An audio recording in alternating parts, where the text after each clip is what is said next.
लाचौर कानून व्यवस्था के खिलाफ बुधवार को कांग्रेस कार्यकर्ताओं ने जोरदार प्रदर्शन किया।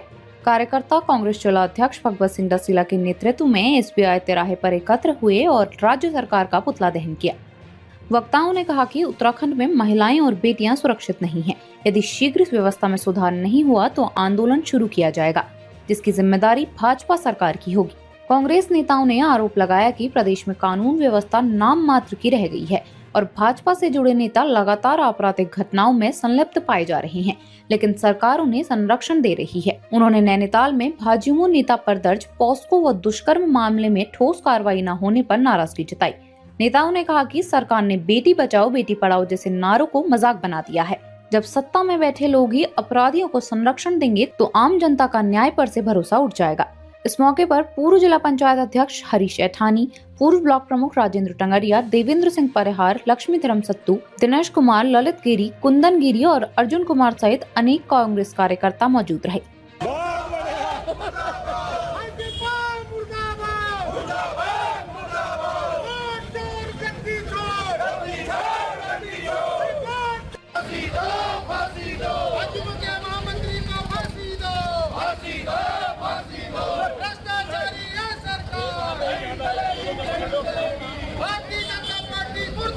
देखिए, जिस प्रकार से इस देश में प्रदेश में जो हालात आज के समय में बन गई है, महिलाओं की जो सुरक्षा का मामला इस समय आ रहा है, ये बहुत निंदनीय विषय है। इस प्रकार के कृत्य इस प्रदेश में होंगे तो हमारा जो देवभूमि को कलंकित करने वाले ये जो कर रहे हैं, ऐसी स्थिति नहीं आनी चाहिए। जो भी कर रहा है, आज ये घटना कर रहा है, वो सरकार की सह पैर कर रहा है। अगर इसकी गहराई में आप जाएंगे, जहाँ पर भी जो भी घटनाएं घट रही है, उसके लिए दोषी भारतीय जनता पार्टी का या तो कार्यकर्ता है या तो कोई पदाधिकारी है। इन्हीं के द्वारा इस प्रदेश में यही सत्ता में बैठे हुए लोग हैं, इन्हीं के द्वारा इस प्रदेश का माहौल खराब किया जा रहा है, जिसके लिए कांग्रेस संघर्ष करने के लिए वचनबद्ध है। हम इस तरीके की घटनाएं इस प्रदेश में सहन नहीं करेंगे। इसके लिए जो भी संघर्ष करना पड़ेगा उसके लिए कांग्रेस हर समय तैयार रहेगी।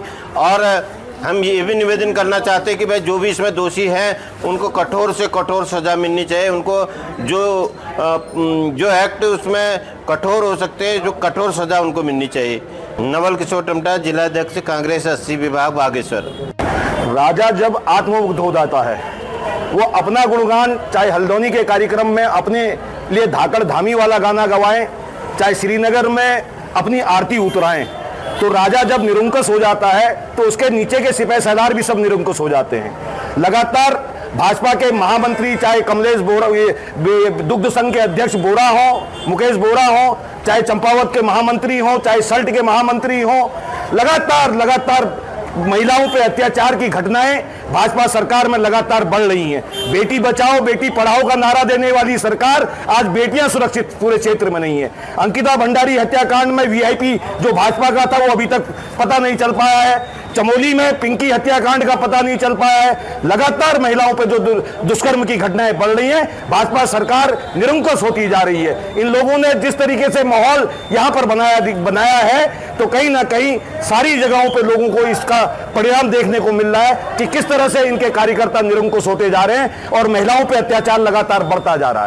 है। जिस प्रकार से भारतीय जनता पार्टी के तमाम नेताओं के द्वारा और उनके कार्यकर्ताओं के द्वारा इस प्रदेश में जो कुकृत्य हो रहे हैं, हम सारे कांग्रेसी उनकी घोर निंदा करते हैं। और जो समाज में जिस प्रकार की वैमनस्यता फैला रहे हैं, जो आज हमारे उत्तराखंड की बेटियां क्या पूरे देश में देखिए, भारतीय जनता पार्टी को, मुझे तो लग रहा है भारतीय जनता पार्टी के नेताओं को इसका लाइसेंस दे दिया उन्होंने, जो इस प्रकार की हरकतें करते रहे हैं। एक तरफ नारा देते हैं बेटी बचाओ बेटी पढ़ाओ का, दूसरा तरफ हमारी माँ बहनों से, हमारी बेटियों से जो हो रहा है, आप पत्रकार आप सबके सामने विदित है। मैं पूरे उत्तराखंड की जनता से अनुरोध करता हूं कि ऐसे कार्यकर्ताओं और ऐसे पार्टी को आने वाले समय में सबक सिखाने का काम करें और इन्हें बिल्कुल इस उत्तराखंड प्रदेश से और पूरे देश से भगाने का काम करें। धन्यवाद। देखिए, जिस प्रकार से आपने देखा होगा नैनीताल में भाजयुमो का पूर्व जिला महामंत्री के द्वारा एक नाबालिग बच्ची के साथ बलात्कार किया जाता है और उसका अपहरण करके उसे नैनीताल से लेकर के हरिद्वार उसको पहुंचाया जाता है। तो इस तरीके से जो ये सरकार अपराधियों को संरक्षण देने का काम कर रही है, उसके खिलाफ आज हम जनपद बागेश्वर में समस्त कांग्रेसजनों ने एकत्रित होकर के भारतीय जनता पार्टी की सरकार का पुतला दहन किया। और जिस प्रकार से आपने देखा पूर्व में भी, जैसे चंपावत है या सल्ट है या आपके लाल कुआं के दुग्ध संघ के अध्यक्ष के द्वारा तमाम महिलाओं के साथ और नाबालिगों के साथ बलात्कार और इसकी घटनाएं की जा रही हैं, उसकी हम समस्त कांग्रेसजन कठोर शब्दों में निंदा भी करते हैं, भर्त्सना भी करते हैं। और पूरे प्रदेश में जो है जिस प्रकार से लचर कानून व्यवस्था आज की इस भारतीय जनता पार्टी की सरकार में चल रही है, उसका हम पुरजोर विरोध करते हैं और सड़कों में उतर करके तमाम इन लोगों का पुतला दहन करने का काम हम आगे भी करते रहेंगे। चाहे हमें सड़क पर उतर के कितना भी आंदोलन करना पड़ेगा, उसके लिए हम बाध्य